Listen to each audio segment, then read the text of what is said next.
Seguimos conociendo quienes tendrán la labor de redactar nuestra nueva constitución. Estamos en esta oportunidad junto a Constanza San Juan. Ella es constituyente electa independiente en la lista Asamblea Constituyente Atacama. Constanza, bienvenida y felicitaciones por el triunfo. ¿Cómo está? Hola, bueno, muy buenos días a todos, todas y todos quienes estén viendo este programa. Muchas gracias por esta invitación y por las felicitaciones también. Ya, esperamos que pueda tener un muy buen desempeño. Les deseamos éxito ya desde ahora que estamos empezando a conversar. Y justamente para poder conocerla un poquito más, cuéntenos por qué usted decidió emprender este rumbo, tener esta candidatura que finalmente terminó con un escaño en la convención. Bueno, este es un desafío colectivo. A mí no se me ocurrió sola, fue una petición de mis organizaciones de base con las cuales llevamos trabajando durante muchísimo tiempo en el territorio, en el Valle del Huasco, que es la Asamblea por el Agua al Huasco Alto, más de 20 años en una resistencia contra el extractivismo feroz que depreda y pone en riesgo la vida del Valle del Huasco, y también post estallido del 18 de octubre. A nivel comunal también nos organizamos en una asamblea constituyente donde hicimos cabildos, asambleas, y desde ahí entonces nace la petición a mi persona, que ya he ejercido cargos de vocería durante años, a llevar este proceso adelante de poder lograr los cambios y disputar un espacio en la Convención Constitucional, que es un espacio que no nos representaba, sobre todo si es que iban a ser los mismos de siempre que iban a finalmente a ser candidatos. Entonces decidimos emprender esta carrera y así fue como nos organizamos a nivel regional, organizando una lista única, independiente, con un mandato colectivo con el que vamos a llegar a la convención entonces a poner sobre la mesa con nuestras propuestas. Bueno, usted va a llegar con la propuesta en base a lo que ve en terreno, a las vivencias, son cosas quizás bien concretas, pero la gran duda o la pregunta para usted es, ¿cómo se concreta eso? ¿Cómo se imagina usted que se puede abordar dentro de la convención? ¿Cuáles son los principales ejes? Bueno, los principales ejes, la verdad, nosotros queremos cambios sustanciales. Nosotros queremos un proyecto de sociedad antineoliberal y eso significa cambios culturales, paradigmáticos y por supuesto también del sistema, del modelo y también del modelo económico. Queremos transitar a un modelo que no sea más extractivista, que ponga por delante la vida, que la defienda en todas sus formas y diversidad, y también a las comunidades y a los derechos humanos y a los derechos de la naturaleza, que es otro eje importantísimo que queremos lograr, que es consagrarla como sujeto de derecho, y también recuperar todos los elementos vitales para la vida, entendiendo mares, agua en todas sus formas, al subsuelo, a los bosques, y que sean entendidos como bienes comunes inapropiables que tienen que ser gestionados de manera comunitaria, de manera territorial, en donde nunca más haya personas que no tengan agua o que estén consumiendo agua por camiones aljibes, y en donde también no haya más territorios que estén secos por una sobreexplotación y una sobreacumulación de los recursos. Perdón, disculpen, no son recursos, son bienes naturales, bienes elementales, que eso también es muy importante de cambiar. Usted hace la distinción para que no se tome como una cosa económica, digamos, de darle un valor distinto, quizás más emocional incluso. O sea, no más que emocional, es un cambio de paradigma. Nosotros vamos a un nuevo pacto con la naturaleza en donde comprendamos que sin ella no podemos vivir. Entonces, en ese sentido, es necesario resguardarla por sobre todo y comprender también esto del bien común, que tiene que ver también con una sociedad de los cuidados, en donde finalmente entendamos que si los demás están mal, está todo mal. O si hay una persona que esté mal, no estamos bien como sociedad. Entonces, en ese sentido, es avanzar en eso, y otro de los puntos cruciales es lograr democracia directa, le hemos llamado, perdón, democracia radical, que es lograr instrumentos de democracia directa en donde las comunidades y los territorios seamos realmente partícipes de las decisiones que afectan nuestro territorio, nuestro futuro, que tienen que ver con una serie de cuestiones, desde gestionar esos bienes naturales, el patrimonio, la cultura, etcétera, etcétera. Ahora, independiente del modelo, del sistema económico, ya pensando como en la práctica, ¿cómo se imagina usted esta nueva relación? En la vida concreta, en la forma de convivir las personas con la naturaleza, la forma de desarrollar también las actividades económicas. ¿Cómo usted se imagina este nuevo Chile? Bueno, el nuevo Chile, cuando logremos conservar los derechos de la naturaleza, eso significa que van a haber herramientas más fuertes, ¿cierto?, para resguardarla en toda su existencia, o sea, en toda su en todas sus formas y también entendiendo que tiene derecho a existir per se, porque está antes que nosotros hayamos llegado acá, y también a resguardar todos sus ciclos vitales y su derecho a remantenerse. Eso nos habla inmediatamente de que entonces hay actividades productivas que en este momento, sobre todo en este contexto global, planetario, en donde estamos en una emergencia climática que pone en jaque la vida de los seres humanos y de una crisis ecológica, en donde hay actividades productivas que no se pueden seguir realizando como lo se están haciendo hasta el momento. Un ejemplo súper gráfico es la minería en las nacientes de las aguas de los ríos que dan vida a todos los ecosistemas y a las comunidades río abajo, y también las que están sobre el ecosistema glaciar, que lamentablemente en nuestro país esa minería está avanzando y pone en jaque las otras economías que también mantienen esos territorios y la vida de las personas. Y por otro lado también lo que te comentaba, es muy importante esto de la gestión comunitaria de los bienes comunes. Eso va también a poner sobre la mesa entonces que todos decidamos respecto de nuestro futuro. O sea, queremos realmente quedarnos sin ecosistemas, queremos quedarnos con un ecosistema degradado, o lo principal es que queremos que esto se mantenga y que sea sostenible en el tiempo y que las próximas generaciones lo puedan resguardar. Y eso van a ir dando los parámetros y los marcos entonces de qué es lo que se hace, qué se ocupa, cuánto, para qué. Eso es más o menos como lo estamos viendo ese nuevo Chile, y en donde, como te digo, lo primero, lo que la tabla rasa lo que el marco que define es los derechos, el respeto a los derechos humanos, el respeto a la naturaleza y el bien común. El bien común tiene que estar por sobre la propiedad privada. Y eso como en términos, pensando como en cómo lo vamos a bajar, cómo usted se imagina poder compatibilizar todo esto con también desarrollo y crecimiento económico, porque otra de las discusiones que vamos a tener sin duda es tener más, mejores derechos sociales, tenemos que de alguna manera seguir creciendo para crear este círculo virtuoso, como dice usted, que va a tener miradas distintas respecto a cómo se viene haciendo, pero se necesita compatibilizar. Sí, o sea, nosotros queremos obviamente, también es parte fundamental de nuestro mandato, lograr un Estado solidario que garantice todos los derechos sociales básicos. Pero también lo que hemos visto en este caminar de nuestra lucha y de nuestra resistencia es que al momento, por ejemplo, lo que se habla de la minería, ¿cierto? De que es el sueldo de Chile, eso no es real. En los últimos 10 años, cifras entregadas por el misma Ministerio de Minería dan cuenta de que estamos bajo los dos dígitos, disculpa, en cuanto al aporte de la minería al PIB, y también en el año 2020, en un artículo que escrito por Daniel Matamala, da cuenta de que solo el 5,9% fue el aporte a las arcas fiscales de la minería. Entonces, si ese es el aporte de la minería, ¿cierto? Pero se está explotando a gran cantidad y se está yendo casi todo el dinero a las transnacionales, eso habla de que entonces estamos mal, de que hay que repensar el modelo, de que hay que repensar esa forma en que estamos explotando la naturaleza y los recursos mineros en este caso. Por otro lado, también la minería, lamentablemente, como ya te decía, destruye las fuentes de agua, que sin agua no hay economía, no hay otras actividades productivas que son igualmente fundamentales. Entonces, el camino va hacia una diversidad de la economía, eso es lo que nosotros postulamos, y en donde las otras actividades productivas tengan igual importancia y apoyo por parte del Estado para que puedan nivelarse, para que puedan también estar más fortalecidas, y que en el fondo en esa diversidad podamos lograr un desarrollo más sostenible, y en donde se respete también las economías locales. Porque, por ejemplo, acá donde yo te hablo, el Valle del Huasco históricamente fue un valle que no era minero. Esto se empezó a introducir en la mente de la sociedad el año 2000 con el proyecto Pascualama. Pero antes de eso, la sociedad acá se desarrollaba de otra forma y también había un buen vivir.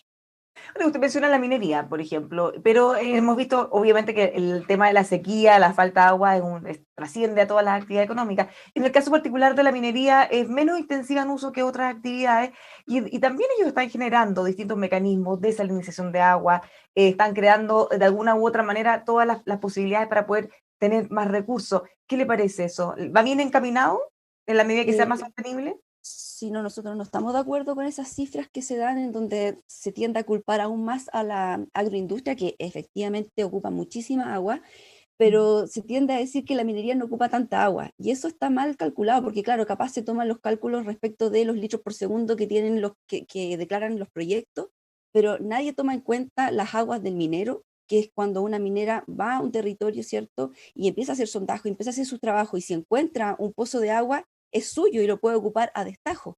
Y ahí entonces no se toma en cuenta toda esa agua también que se está perdiendo, que se está extrayendo de napas subterráneas, de acuífero, y que finalmente va a afectar todo el sistema y el flujo hidrogeológico río abajo. Y lo mismo ocurre con la destrucción de los glaciares. Lamentablemente la minería está destruyendo no solo glaciares superficiales, sino que todo el ecosistema glaciar, lo que refiere a otras crioformas, a otros tipos de glaciares y al permafrost, que son también los que de manera muy importante brindan el flujo del agua, sobre todo en Atacama, en donde les diremos que no son los glaciares los que más brindan agua, sino que son las crioformas que están en estos lugares. Entonces, viéndolo de esa perspectiva, la minería lamentablemente sí ocupa mucha agua, y lo peor también es que contamina. Entonces, ni siquiera es que se esté sobreexplotando el recurso, sino que se está imposibilitando el uso del recurso para las demás prácticas productivas, como ya decía.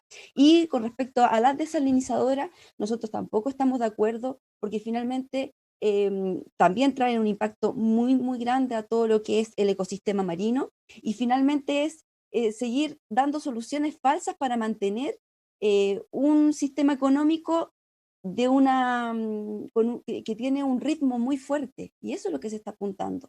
Necesitamos cambiar todas esas, incluso los ritmos. Ahora, hay varias otras cosas que ustedes han planteado dentro de sus prioridades, por ejemplo, el fin de territorios de sacrificio, el hecho de incorporar el cuidado y el bienestar animal, no solo en el término tradicional, pensando quizás en el maltrato, sino también en cómo sienten. ¿Cómo se imagina que eso se podría concretar? Hemos avanzado muchísimo en esas materias, bueno, quizás eso es algo más subjetivo o no, pero ¿cómo incorporarlo? ¿Cómo traducirlo en un texto constitucional?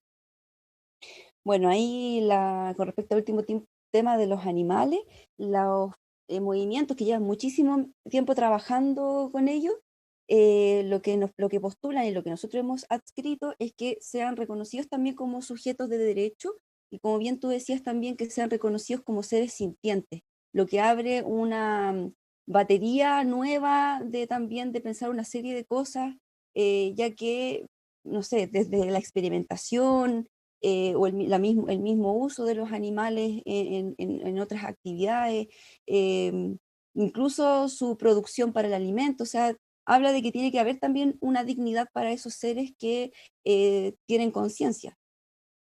¿Cómo se concreta eso? Porque de alguna manera se corre el riesgo quizá pensar en los principios amplios o tratar de incorporar cosas que sean más específicas.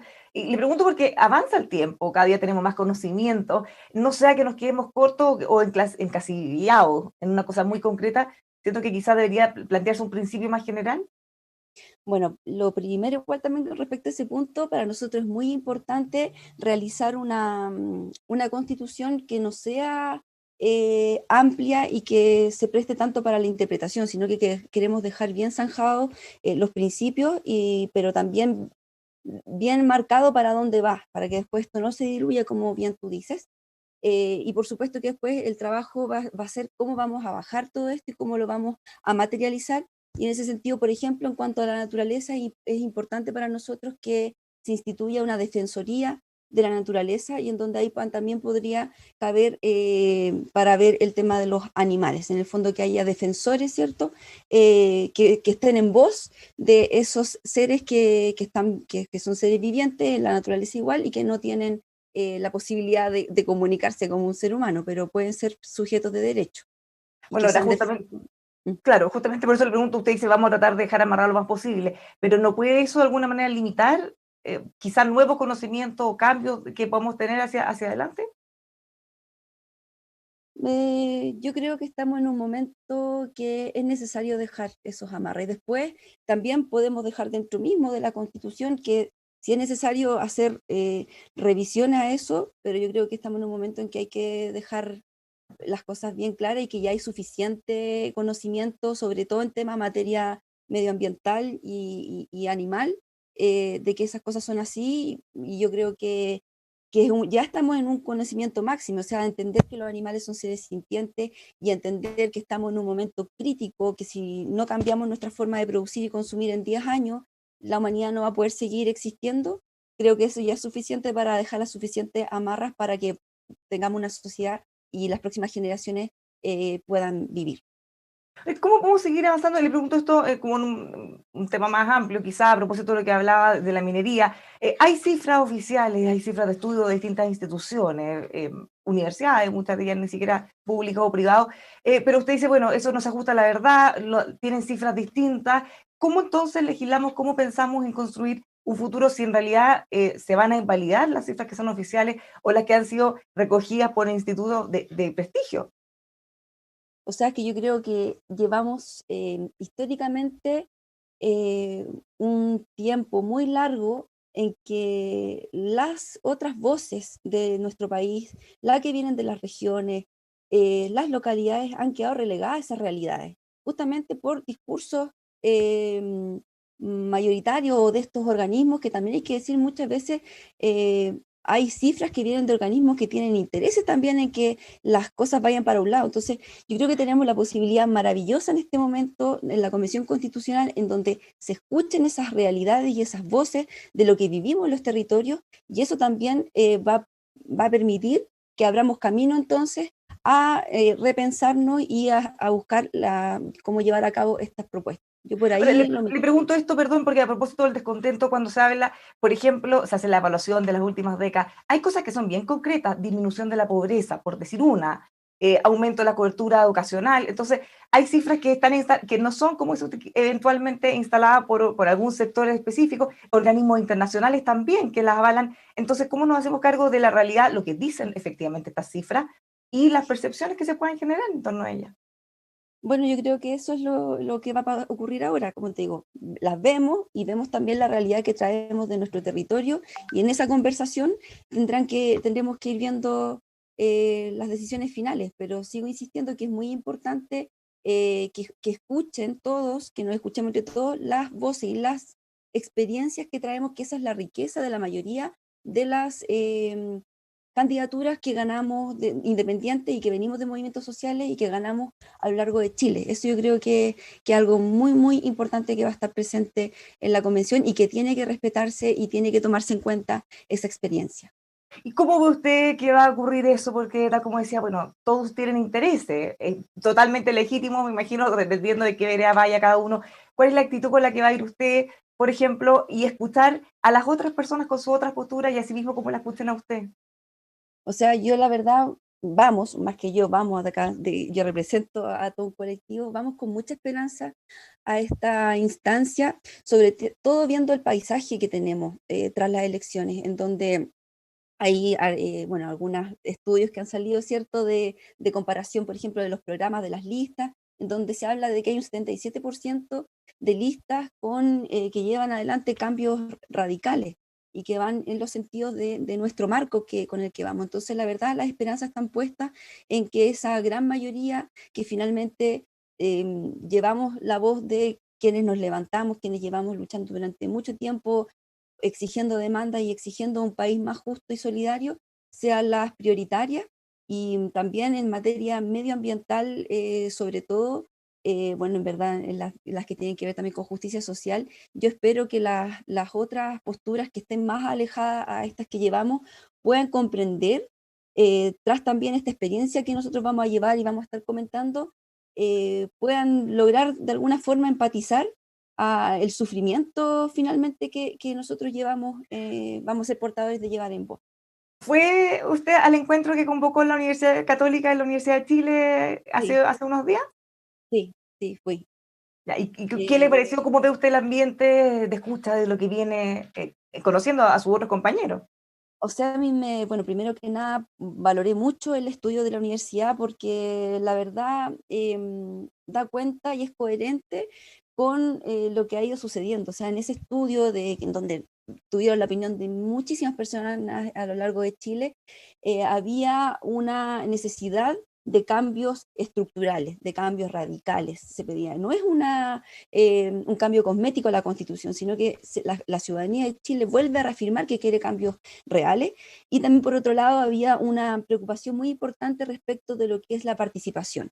Y ahí yo sorpresivamente vi con muy buenos ojos que todos los que estaban en ese encuentro asentían que ese realmente es el desafío más grande que tenemos por delante, porque realmente un proceso constituyente que no va a ser participativo, en donde no esté la voz de todos y de todas, y realmente logremos una participación vinculante desde la convención con los territorios, no va a ser un proceso fructífero. Entonces, ahora las prioridades están hacia ese momento, hacia lo que es el reglamento, a cómo vamos a lograr que participen los jóvenes y los niños que son también protagonistas de este proceso, cómo es que pueden haber plebiscitos de intermedios cuando no logremos acuerdo entre los convencionales, cómo puede estar amarrada la participación realmente con los territorios y las asambleas territoriales, entre otras cosas.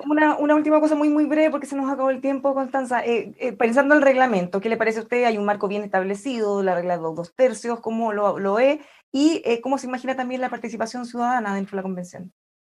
Sí, con respecto a eso estamos en conversaciones todavía, estamos en análisis en lo que es la Asamblea Constituyente de Atacama, pero lo que sí comprendemos es que somos poder constituyente, que la soberanía del pueblo de Chile ha sido expresada y que eso también se tiene que ver expresada entonces tanto en lo que es el reglamento, en las disposiciones que ahí vamos a crear y que tienen que ir de la mano también entonces con las exigencias también de ese mismo pueblo soberano que nos dio finalmente este poder, digamos, a través de... Pero hay un marco establecido que de alguna manera pone lo que ustedes pueden y no pueden hacer.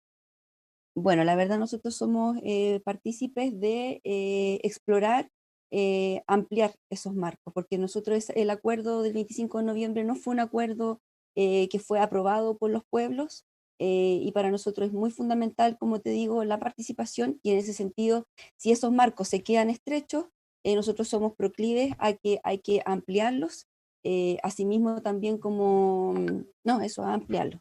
Oye, pero usted dice que la gente no aprobó el acuerdo. Bueno, hubo un plebiscito, con un 80% se aprobó el acuerdo con las condiciones que estaban establecidas y después dio paso al proceso en la cual usted fue elegida también. O sea, si hay una validación ciudadana en ese proceso. O sea, yo creo que hay más cosas que ocurren y que son las que la clase política pasó por vista, como por ejemplo, esto mismo que decían, ¿de dónde salen todas estas personas? ¿De dónde irrumpen? Y la verdad es que en los diálogos territoriales, la gente sí, o sea, muchos se participó del plebiscito para volver a demarcar esa voz de que sí se quiere los cambios, de que sí se quiere una nueva constitución, pero eso no quiere decir que haya estado legitimado el acuerdo del 25 de noviembre por parte justamente de las mismas bases y de las mismas organizaciones.